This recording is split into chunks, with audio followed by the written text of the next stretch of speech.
कैसे है बच्चों, क्या आप भी चाहते हैं कि आपका रिजल्ट 90 प्लस आए? तो बने रहिए मेरे साथ। आज मैं आप लोगों को कुछ इंपॉर्टेंट ऑब्जेक्टिव क्वेश्चंस करवाने वाला हूं केमिस्ट्री और फिजिक्स का, जो आपके बोर्ड एग्ज़ाम यानी बिहार बोर्ड एग्ज़ाम 2022 में काफ़ी हेल्पफुल होगा। और अगर आप चाहते हैं कि आपका मार्क्स 90 प्लस आए साइंस में, तो इसके लिए आप हमारे चैनल को सब्सक्राइब कीजिए। और आज हम लोग करने वाले कुछ इंपॉर्टेंट ऑब्जेक्टिव क्वेश्चंस जो आपके एग्ज़ाम में काफ़ी ज़्यादा हेल्पफुल होगा आपके एग्ज़ाम के लिए। तो आइए हम लोग क्वेश्चन देखते हैं। सबसे पहला क्वेश्चन है कि वायु में गमन करती प्रकाश की एक किरण जल में तिरछी प्रवेश करती है, तो यह किरण किधर झुकेगी, हमको ये बताना है। जैसे मान लीजिए कि वायु में गमन करती प्रकाश की एक किरण जल में तिरछी प्रवेश करती है, तो मान लेते हैं कि ऊपर वायु है, ठीक है, ऊपर क्या है, वायु, और नीचे है जल। क्या है, जल। तो अब कोई किरण इसमें तिरछी ऐसे प्रवेश कर रही है, तो यहाँ पे हम लोग बना देते हैं, ये हो गया अभिलंब। क्या हो गया, अभिलंब। तो वायु जो होता है ये क्या होता है, विरल माध्यम, और जल क्या है, जल है सघन माध्यम। क्या है, सघन माध्यम। तो जब ये किरण विरल से सघन माध्यम में जाती है, तब इसका स्पीड क्या हो जाता है, तब प्रकाश का स्पीड क्या हो जाता है, स्लो हो जाता है, और इसके चलते ये अभिलंब की ओर झुकेगी। किधर झुकेगी, अभिलंब की ओर। ठीक है। तो वायु में गमन करती प्रकाश की एक किरण जल में तिरछी प्रवेश करती है, तो यह किरण अभिलंब की ओर झुकेगी। किधर झुकेगी, अभिलंब की ओर। आइए देखते हैं हमारा दूसरा क्वेश्चन क्या है। देखिए, निम्नलिखित पदार्थों में कौन चुंबकीय पदार्थ नहीं है। अब चुंबकीय पदार्थ किसको बोलते हैं, तो जो पदार्थ चुंबक की तरफ आकर्षित होता है उसको बोलते हैं चुंबकीय पदार्थ। क्या बोलते हैं, चुंबकीय पदार्थ। तो हमको पता है कि लोहा, निकेल और कोबाल्ट, ये तीनों ऐसे पदार्थ हैं जो चुंबक की तरफ आकर्षित होते हैं, तो ये चुंबकीय पदार्थ हैं। तो हमको बताना है कि कौन चुंबकीय पदार्थ नहीं है, तो पीतल चुंबकीय पदार्थ नहीं है। ठीक है। आइए हम लोग थर्ड क्वेश्चन पे चलते हैं। थर्ड क्वेश्चन भी काफ़ी आसान है। देखिए, किसी विद्युत धारावाही सीधी लंबी परिनालिका के भीतर, यानी कि जो सोलेनॉइड होता है, आप लोगों ने सोलेनॉइड देखा होगा ऐसे, ठीक है, एक इंसुलेटेड कॉपर वायर का जो कॉइल होता है, तो इसका बात हो रहा है। तो किसी विद्युत धारावाही सीधी लंबी परिनालिका के भीतर चुंबकीय क्षेत्र का मान क्या होगा। तो हमको पता है परिनालिका के भीतर जो चुंबकीय क्षेत्र रेखाएं हैं वो क्या होती है, समांतर होती हैं। क्या होती है, समांतर। तो इसलिए सभी बिंदुओं पर चुंबकीय क्षेत्र का मान क्या होगा, समान होगा। क्यों समान होगा, क्योंकि परिनालिका के अंदर जो चुंबकीय क्षेत्र रेखाएं होती है वो क्या होती है, समांतर होती है। इसलिए परिनालिका के भीतर चुंबकीय क्षेत्र का मान सभी बिंदुओं पर क्या होता है, समान होता है। सभी बिंदुओं पर क्या होता है, समान। आइए चलते हैं हम लोग क्वेश्चन नंबर 4 की तरफ। देखिए, क्वेश्चन नंबर 4 क्या है, अभिक्रिया FeSO4 plus Zn gives ZnSO4 plus Fe, यह किस प्रकार की अभिक्रिया है। तो यहाँ पे देखिए, जिंक क्या किया है कि Fe को विस्थापित करके क्या बनाया, जिंक Fe को विस्थापित कर दिया है, और ये खुद बनाया है क्या, ZnSO4, और Fe कहाँ चला गया है, ये विस्थापित हो गया। तो जिस अभिक्रिया में कोई एक पदार्थ दूसरी पदार्थ को विस्थापित कर देता है तो उसको हम लोग क्या बोलते हैं, विस्थापन अभिक्रिया। तो ये हो जाएगा एकल विस्थापन अभिक्रिया। क्वेश्चन नंबर 5 की तरफ चलते हैं। अभिक्रिया लेड नाइट्रेट, तो देखिए यहाँ पे PbNO3 क्या है, PbNO3 का होल ट्वाइस यहाँ पे लिखा हुआ है, लेड नाइट्रेट है। तो जब लेड नाइट्रेट को गर्म करते हैं तो क्या बनता है, लेड ऑक्साइड, नाइट्रोजन डाइऑक्साइड और ऑक्सीजन गैस। अभी हमको बताना है कि यह किस प्रकार की अभिक्रिया है। ऑप्शन है हमारे पास एकल विस्थापन, द्विव विस्थापन, संयोजन, वियोजन। तो यहाँ पे लेड नाइट्रेट को गर्म करने से क्या बन रहा है, लेड ऑक्साइड, नाइट्रोजन डाइऑक्साइड और ऑक्सीजन गैस। तो ऐसी अभिक्रिया जिसमें कोई सिंगल रिएक्टेंट यानी कोई एक अभिकारक, ठीक है, विघटित होकर के दो या दो से अधिक उत्पाद का निर्माण करता है, तो उसको हम लोग क्या बोलते हैं बच्चों, वियोजन अभिक्रिया। तो इसका आंसर क्या हो जाएगा, वियोजन अभिक्रिया। आइए क्वेश्चन नंबर 6 की तरफ चलते हैं। अब पूछा निम्नलिखित में से कौन सही है। तो देखिए सब में क्या है, Na2CO3 Na2CO3 Na2CO3 Na2CO3। तो आपको याद होगा कि धोने का सोडा का सूत्र होता है Na2CO3 इंटू 10H2O। क्या होता है, Na2CO3 इंटू 10H2O। तो सही आंसर क्या होगा, बी। आइए क्वेश्चन नंबर 7 की तरफ चलते हैं। इसमें क्या है, Na2SO4 plus BaCl2 gives BaSO4 plus NaCl। यह किस प्रकार की अभिक्रिया इसमें बताना है। तो देखिए ध्यान से, यहाँ पे NaCl के साथ जुड़ गया है और क्या बनाया, NaCl। क्या बना है, NaCl। और बेरियम जुड़ा है सल्फेट के साथ और क्या बनाया है, बेरियम सल्फेट यानी BaSO4। तो जब आयनों का आदान प्रदान होता है, यानी कि इसका सोडियम इसके क्लोरीन के साथ और यहाँ पे बेरियम सल्फेट के साथ क्या किया है, जुड़ गया आके। तो जब आयनों का आदान प्रदान होता है तो ऐसी अभिक्रियाओं का हम लोग बोलते हैं द्विविस्थापन अभिक्रिया। तो ये कौन सा अभिक्रिया हो जाएगा बच्चों, द्विविस्थापन अभिक्रिया। तो आइए क्वेश्चन नंबर 7 की तरफ चलते हैं, 8 की तरफ सॉरी। तो देखिए क्वेश्चन नंबर 8 क्या है, विद्युत धारा के चुंबकीय प्रभाव का खोज किसने किया था। देखिए यानी कि magnetic effect of electric current, इसको इंग्लिश में क्या बोलते हैं, magnetic effect of electric current.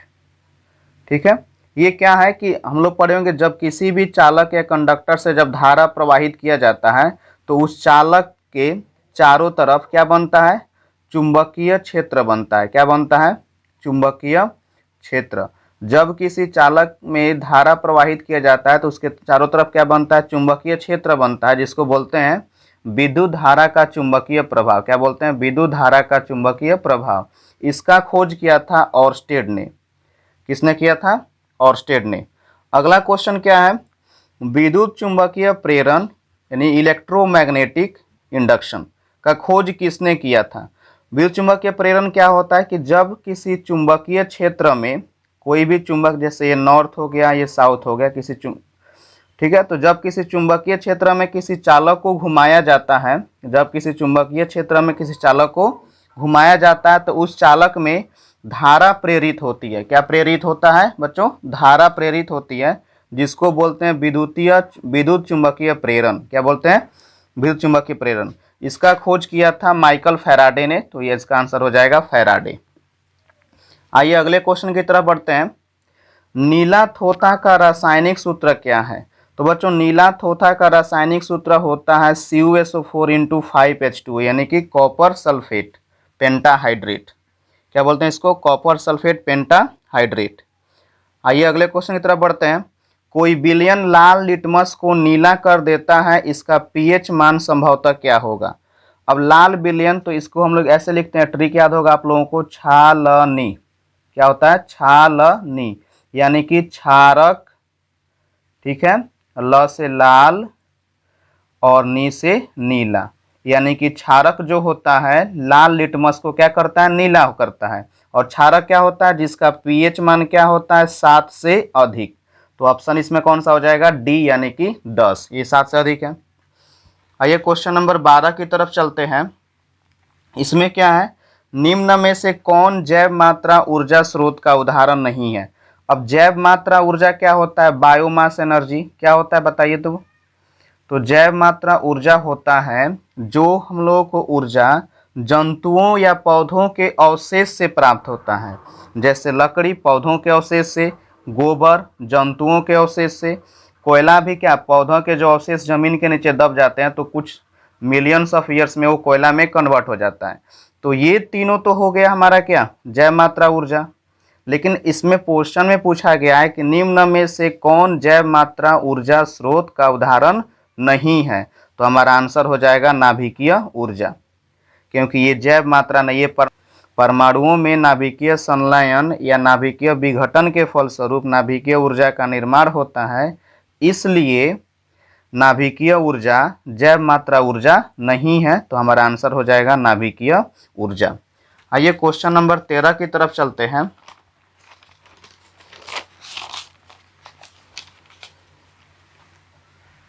देखिए क्वेश्चन नंबर 13 क्या है, अम्लीय वर्षा के जल का पीएच मान क्या होता है, तो इसका आंसर हो जाएगा 5.6 से कम होता है। उसके बाद क्वेश्चन है कि NaHCO3 यौगिक का प्रचलित नाम क्या है, तो ये क्या होता है बच्चों, NaHCO3 इसको हम लोग बोलते हैं इंग्लिश में बेकिंग सोडा। क्या बोलते हैं, बेकिंग सोडा, यानी कि खाने का सोडा। इसको क्या बोलते हैं हम लोग, खाने का सोडा। इसका प्रचलित नाम हो जाएगा बेकिंग सोडा या खाने का सोडा। अगला क्वेश्चन है, अपच या अम्लीयता का उपचार करने के लिए, अपच या अम्लीयता का उपचार करने के लिए किस औषधि का उपयोग किया जाता है। तो देखो अपच या जब अम्लीयता होता है तो अम्लीयता को खत्म करने के लिए हम लोग क्या यूज करते हैं, प्रति अम्ल। क्या यूज करते हैं, प्रति अम्ल, जिसको बोलते हैं एंटासिड। क्या बोलते हैं, एंटासिड। तो हमारा आंसर क्या हो जाएगा, सी नंबर, एंटासिड। अगला क्वेश्चन है, चींटी के डंक में कौन सा अम्ल पाया जाता है। तो चींटी के अम्ल में चींटी का जो डंक होता है उसमें कौन सा अम्ल पाया जाता है, मेथनोइक अम्ल बोलो, चाहे इसको हम लोग बोल सकते हैं फॉर्मिक अम्ल। क्या बोल सकते हैं, फॉर्मिक अम्ल, यानी कि फॉर्मिक एसिड। ठीक है। क्वेश्चन नंबर 17 क्या देखिए, किसी माध्यम के अपवर्तनांक का मान होता है। तो हम लोग पढ़े हैं कि माध्यम के अपवर्तनांक मीम इक्वल टू क्या होता है, sine I by sine R. तो हमारा आंसर हो जाएगा ये। आइए अगले क्वेश्चन की तरफ बढ़ते हैं।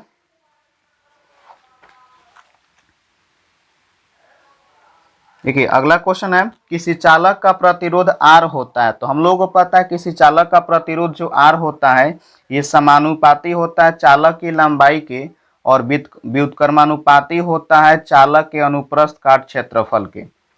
यानी कि ये और ये दोनों सही होगा। तो हमारा ऑप्शन नंबर क्या हो जाएगा, सी। ये भी सही है, ये भी सही, यानी कि दोनों। अगला क्वेश्चन है कि ओम के नियम का गणितीय रूप क्या होता है। तो V इक्वल टू क्या होता है, IR। तो इसका आंसर हो जाएगा ये। अगला क्वेश्चन है, ताजे दूध का पीएच मान क्या होता है। तो ताजे दूध का पीएच मान क्या होता है, 6। उसके बाद क्या, तारों का टिमटिमाना प्रकाश के किस घटना को दर्शाता है। तो हम लोगों को पता है तारों, जो तारे टिमटिमाते हैं वो होता है वायुमंडलीय अपवर्तन के कारण। किसके कारण होता है, वायुमंडलीय अपवर्तन के कारण। तारों का टिमटिमाना क्या होता है, वायुमंडलीय अपवर्तन के कारण होता है, इसलिए हमारा आंसर क्या हो जाएगा यहाँ पे, अपवर्तन। उसके बाद क्वेश्चन नंबर 22 क्या है, विद्युत परिपथ में धारा को मापने के लिए किस यंत्र का उपयोग किया जाता है। तो धारा को मापने के लिए हम यूज करते हैं किसका, एमीटर का। किसका यूज करते हैं, एमीटर का। चलिए अगले क्वेश्चन की तरफ बढ़ते हैं। देखिए अगला क्वेश्चन है, लिटमस विलयन बैंगनी रंजक होता है जो निम्न में से किससे निकाला जाता है। तो लिटमस जो होता है वो लाइकेन नामक पौधे से निकाला जाता है, जिसका प्राकृतिक रंग क्या होता है, बैंगनी। याद रखना है कि लिटमस का जो प्राकृतिक रंग है वो क्या होता है, बैंगनी, और इसको निकाला जाता है लाइकेन नाम के पौधे से। अगला क्वेश्चन है, एल्कीन का सामान्य सूत्र क्या होता है। तो हम लोग को पढ़े होंगे हाइड्रोकार्बन के जो प्रकार, उसमें एक पढ़े हैं अल्केन। अल्केन का सामान्य सूत्र क्या होता है, CnH2n+2। और एक पढ़े होंगे एल्कीन, जिसका सामान्य सूत्र क्या होता है, CnH2n। एल्कीन का क्या होता है, CnH2n। और एक हम लोग पढ़े होंगे एल्काइन। एल्काइन का सामान्य सूत्र क्या होता है, CnH2n-2। तो इसमें पूछा क्या गया, एल्कीन का सामान्य सूत्र। इसका सामान्य सूत्र क्या होगा, CnH2n। अगला लास्ट क्वेश्चन हमारा है इस वीडियो का, कि प्रकाश के वर्ण विक्षेपण में किस रंग का विचलन सबसे कम होता है। तो हम लोग देखे होंगे कि जब प्रिज्म से, ठीक है, जब प्रिज्म से श्वेत प्रकाश को पास किया जाता है तो उसमें जो सबसे ऊपर जो रंग होता है वो क्या होता है, लाल, और जो सबसे नीचे रंग होता है वो क्या होता है, बैंगनी। क्या होता है, बैंगनी। तो पूछा गया है कि प्रकाश के वर्ण विक्षेपण में किस रंग का विचलन सबसे कम होता है। तो लाल रंग का विचलन सबसे कम होगा और बैंगनी का विचलन सबसे ज़्यादा होगा। तो इसका आंसर क्या हो जाएगा, लाल। तो अगर आप लोगों को ये वीडियो अच्छा लगा तो हमारे चैनल को सब्सक्राइब कीजिए। नेक्स्ट वीडियो आपको बहुत जल्दी मिलेगा, इसका पार्ट 2। इसका पार्ट 2 आप लोगों को बहुत जल्दी मिलेगा। और इस पार्ट 1 में अगर कोई कमी हो या कोई आपको क्वेश्चन समझ में नहीं आया हो तो आप हमें कमेंट बॉक्स में बताइए। और अगर आप चाहते हैं कि आपका स्कोर 90+ आए तो हमारे चैनल को जरूर सब्सक्राइब कीजिए, क्योंकि आपको ऐसे ही गेस क्वेश्चंस मिलने वाले हैं जो आपके एग्ज़ाम के लिए काफ़ी हेल्पफुल रहेंगे। ठीक है। सब्सक्राइब कीजिए द ज्ञान आइडिया यूट्यूब चैनल को।